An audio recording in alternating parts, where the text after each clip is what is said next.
இருங்க, இருங்க.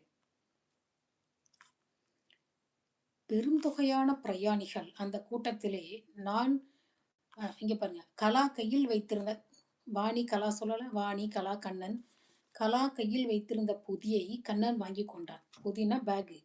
பெருந்தொகையான பிரயாணிகள். நெறைய பேசஞ்சர்ஸ் இருக்காங்க. பெருந்தொகையான பிரயாணிகள். இந்த கூட்டத்திலே நான் உங்களை தேடினேன். தேடினேன் அக்கா.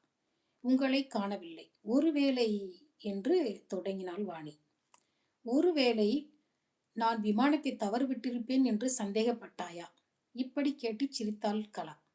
சித்தப்பா, சின்னம்மா, வாணி, கண்ணன் ஆகியோருடன் கலா காரை நோக்கிச் சென்றாள். எல்லோரும் காரில் ஏறினர். இதுல ஒவ்வொரு பகுதியிலும் பார்த்தீங்கன்னா, அப்படி ஒரு நீள சென்டென்ஸ். இங்க பாருங்க. மதிய போசன காலத்தில் கலா நிற்கும் காலத்தில். அதாவது நிற்கும்னா